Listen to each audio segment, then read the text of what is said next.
नमस्कार दोस्तों, सुलेख कहानियाँ में आपका बहुत बहुत स्वागत है। आज प्रस्तुत है सुभद्रा कुमारी चौहान द्वारा लिखी हुई कहानी अभियुक्ता। मजिस्ट्रेट मिस्टर मिश्रा की अदालत में एक बड़ा ही सनसनीदार मुकदमा चल रहा है। अदालत में खूब भीड़ रहती है। मामला एक 20 बरस की युवती का है, जिस पर बैरिस्टर गुप्ता के लड़के के गले की सोने की जंजीर चुराने का अपराध लगाया गया है। एक तो वैसे ही किसी स्त्री के अदालत में आते ही न जाने कहां से अदालत के आसपास मनुष्यों की भीड़ लग जाती है, और यदि कहीं स्त्री सुंदर हुई फिर तो भीड़ के विषय में कहना ही क्या है। आदमी इस तरह टूटते हैं जैसे उन्होंने कभी कोई स्त्री देखी ही ना हो। इसके अतिरिक्त मज़ेदार बात यह भी थी कि बैरिस्टर गुप्ता स्वयं इस मामले में गवाही देने के लिए अदालत में आए थे। बैरिस्टर गुप्ता शहर के मशहूर बैरिस्टर हैं। शहर का बच्चा बच्चा उन्हें जानता है। सरकारी अफसर उनके घर जुआ खेलते हैं। शहर में कहीं नाच गाना हो तो उसका प्रबंध बैरिस्टर साहब को ही सौंपा जाता है। शराब पीने का शौक होते हुए भी वो कलवारी में कभी नहीं जाते। कलारी स्वयं उनके घर पहुंच जाती है। सरकारी दरबार में उनका बहुत मान है, और पब्लिक में भी, क्योंकि सरकारी अफसरों से किसका काम नहीं पड़ता। बैरिस्टर साहब हैं भी बड़े मिलनसार। पब्लिक का काम बड़ी दिलचस्पी से करते हैं। इस प्रकार के कामों में वो बहुत व्यस्त रहते हैं, और दूसरे कामों के लिए उन्हें फुर्सत ही नहीं रहती। मुकदमा शुरू हुआ। अभियुक्ता की ओर से कोई वकील न था। वह गरीब और असहाय थी। सरकार की ओर से 300 रुपये मासिक पाने वाले कोर्ट साहब पैरवी के लिए खड़े थे। बैरिस्टर गुप्ता ने अपने बयान में कहा, मैं अभियुक्ता को एक अरसे से जानता हूँ। ये शहर में भीख मांगा करती थी। करीब 1 महीना हुआ। एक दिन मैंने अपने मकान के पास कुछ गुंडों को इसे छेड़ते देखा। मुझे इस पर दया आई। उन गुंडों को भगाकर मैं इसे अपने घर ले आया, और जब मुझे मालूम हुआ कि इसका कोई भी नहीं है, तब खाने और कपड़े पर इसे अपने घर पर बच्चों को संभालने के लिए रख लिया। 15 दिन काम करने के बाद एक दिन रात को ये एकाएक गायब हो गई। दूसरे दिन मैंने देखा कि बच्चे के गले की सोने की जंजीर भी नहीं है। तब मैंने पुलिस में इत्तला दी।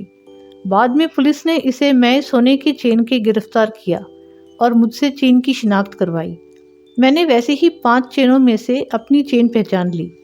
अदालत की टेबल पर रखी हुई चेन को हाथ में लेकर बैरिस्टर गुप्ता ने कहा, ये मेरी चेन है, मैंने खुद इसे बनवाई थी। बैरिस्टर गुप्ता का बयान खत्म हुआ। मजिस्ट्रेट ने गंभीर स्वर में अभियुक्ता की ओर देखकर पूछा, तुमको बैरिस्टर साहब से कुछ सवाल करना है? अभियुक्ता का चेहरा तमतमा उठा। वो तिरस्कार सूचक स्वर में बोली, जी नहीं, सवाल पूछना तो दूर की बात है, मैं तो इनका मुंह भी नहीं देखना चाहती। अभियुक्ता की इस निर्भीकता से दर्शकों के ऊपर आश्चर्य की लहर सी दौड़ गई। सबकी आंखें उसकी ओर फिर गईं। बैरिस्टर गुप्ता की ओर भी लोगों का ध्यान विशेष रूप से आकर्षित हुआ। उनके मुंह से एक प्रकार की दबी हुई अस्पष्ट मरमर ध्वनि सी निकल पड़ी। मुकदमे में और भी रंग आ गया। अब तो लोग अधिक ध्यान से मुकदमे की कार्रवाई को सुनने लगे। बैरिस्टर गुप्ता की बातों का समर्थन पुलिस के दूसरे गवाहों ने भी किया। एक सराफ ने आकर कहा, मेरी दुकान से सोना लेकर बैरिस्टर साहब ने मेरे सामने ही ये चेन सुनार को बनाने के लिए दी थी। एक सुनार ने आकर बयान दिया, ये चेन बैरिस्टर साहब के लिए मैंने ही अपने हाथों से बनाकर उन्हें दी थी। तफ्तीश करने वाले थानेदार ने बतलाया कि किस प्रकार उन्होंने अभियुक्ता का पता लगाया और किस तरह चेन मांगते ही उसने ये चेन अपनी कमर से निकाल कर दे दी। थानेदार ने यह भी कहा कि अभियुक्ता इस चेन को अपनी माँ की दी हुई बतलाती है, जिससे साफ मालूम होता है कि अभियुक्ता बहुत चालाक है। सरकारी गवाहों के बयान हो जाने के बाद अभियुक्ता से मजिस्ट्रेट ने पूछना शुरू किया, तुम्हारा नाम? चुन्नी। पति का नाम? मैं कुमारी हूँ। अच्छा, तो पिता का नाम? मैं नहीं जानती। जब मैं बहुत छोटी थी तब या तो मेरे पिता मर गए थे या कहीं चले गए थे। मैंने उन्हें देखा ही नहीं। मेरी माँ ने मुझे कभी उनका नाम भी नहीं बतलाया, और अब तक कुछ दिन हुए मेरी माँ का भी देहांत हो गया। कहते कहते अभियुक्ता की आंखें डबडबा आईं। दोनों हाथों से अपना मुंह ढककर वो सिसकियां लेने लगी। दर्शकों ने सहानुभूतिपूर्वक अभियुक्ता की ओर देखा, किंतु कोर्ट इंस्पेक्टर ने कड़े स्वर में कहा, ये नाटक यहाँ मत करो, जो कुछ साहब पूछते हैं उसका जवाब दो।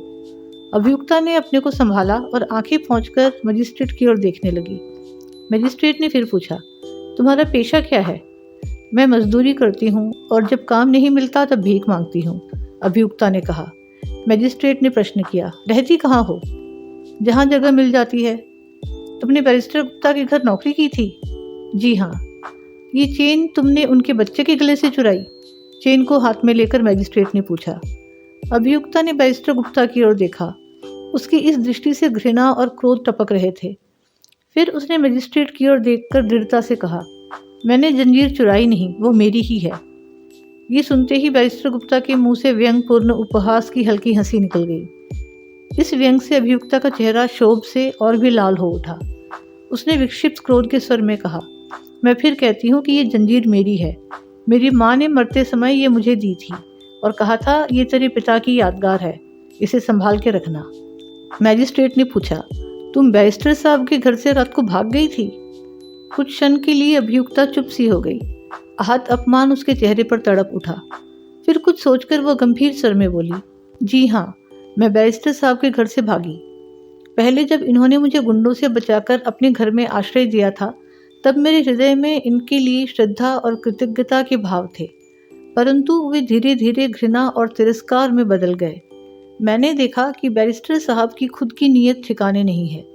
वो मुझे अपनी वासना का शिकार बनाने पर तुले हुए हैं।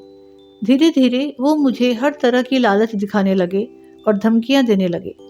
एक दिन इसी तरह की छीना झपटी में उन्होंने मेरी ये सोने की जंजीर देख ली थी। इसीलिए चोरी का झूठा इल्ज़ाम लगाने का इन्हें मौका मिला।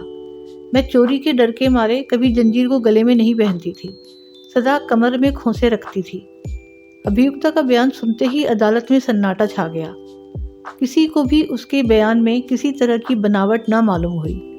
बैरिस्टर साहब के प्रति घृणा और अभियुक्ता की ओर सहानुभूति के भावों से दर्शक समाज का हृदय ओत-प्रोत हो गया। सभी दिल से चाहने लगे कि वो छूट जाए, परंतु कानूनी कठिनाइयों को सोचकर सब निराश से हो गए। चेन उसकी होते हुए भी भला बेचारी इस बात का सबूत कहाँ से देगी कि ये चेन उसी की है। सफाई की पेशी का दिन आया। आज तो अदालत में दर्शकों की भीड़ के कारण तिल भर भी जगह खाली ना थी। प्रत्येक चेहरे पर उत्सुकता छाई थी। कौन जाने क्या होता है, कहीं बेचारी की चेन भी छिने और जेल भी भेजी जाए। ये न्यायालय तो केवल न्याय के ढोंग के लिए ही होते हैं। न्याय के नाम से सरासर अन्याय होता है।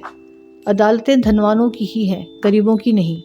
इस प्रकार की अनेक आलोचनाएं कानाफूसी के रूप में दर्शकों के मुंह से निकल रही थी। अंत में मजिस्ट्रेट की आवाज़ से अदालत में निस्तब्धता छा गई। उन्होंने अभियुक्ता से पूछा, क्या तुम इस बात का सबूत दे सकती हो कि ये चेन तुम्हारी है? जी हाँ। क्या सबूत है? तुम्हारे कोई गवाह है? मेरा सबूत और गवाह वही चेन है, अभियुक्ता ने चेन की ओर इशारा करते हुए कहा। सबने संदेह सूचक सर हिलाया। कुछ ने सोचा, शायद ये लड़की पागल हो गई है। मजिस्ट्रेट ने पूछा, वो कैसे? अब उनकी दिलचस्पी और बढ़ गई थी। चेन मेरे हाथ में दीजिए, मैं आपको बतला दूंगी। मजिस्ट्रेट के इशारे से कोर्ट साहब ने चेन उठाकर अभियुक्ता के हाथ में दे दी। चेन 2 लड़ी की थी और इसके बीच में एक हृदय के आकार का छोटा सा लॉकेट लगा हुआ था, जो ऊपर से देखने में ठोस मालूम पड़ता था, परंतु अभियुक्ता ने उसे इस तरह दबाया कि वो खुल गया। उसे खोलकर उसने मजिस्ट्रेट साहब को दिखलाया, फिर बोली, यही मेरा सबूत है, ये मेरे पिता की तस्वीर है।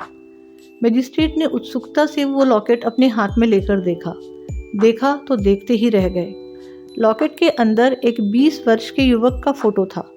मजिस्ट्रेट ने उसे देखा। उनकी दृष्टि के सामने से अतीत का एक धुंधला सा चित्रपट फिर गया। 20 वर्ष पहले वो कॉलेज में बीए फाइनल में पढ़ते थे। उनके मेस की महाराजिन बुढ़िया थी, इसलिए कभी कभी उनकी नातिन भी रोटी बनाने आ जाया करती थी। उसका बनाया हुआ भोजन बहुत मधुर होता था।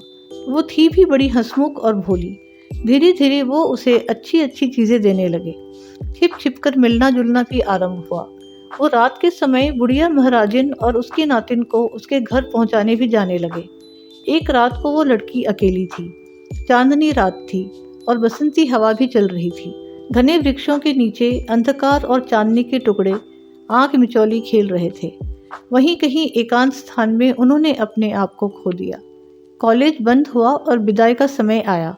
उस रोती हुई प्रेयसी को उन्होंने एक सोने की चेनमय फोटो वाले लॉकेट के अपनी यादगार में दी। सिसकियों और हृदय स्पंदन के साथ बड़ी कठिनाई से वो विदा हुए। ये उनका अंतिम मिलन था। इसके बाद वो उस कॉलेज में पढ़ने के लिए नहीं गए क्योंकि वहाँ लॉ क्लासेस नहीं होती थी। वो धीरे धीरे उन सब बातों को सपने की तरह भूल गए। किंतु आज इस लॉकेट ने उनके उस प्रणय के परिणाम को उनके सामने प्रत्यक्ष लाकर खड़ा कर दिया। उन्होंने सोचा, तो क्या ये मेरी है? इतने में लॉकेट उनके हाथ से छूटकर टेबल पर खट से गिर पड़ा। उसकी आवाज़ से वो चौंक से पड़े। दर्शक भी चौंक उठे। मजिस्ट्रेट ने सर नीचे किए हुए कहा, अभियुक्ता निर्दोष है, उसे जाने दो। ये कहते हुए वो तुरंत उठकर खड़े हो गए, जैसे न्यायाधीश की कुर्सी ने उन्हें काट खाया हो। उम्मीद है आपको ये कहानी पसंद आई होगी। अगर पसंद आई है तो वीडियो को लाइक, शेयर और सब्सक्राइब ज़रूर कीजिए। धन्यवाद।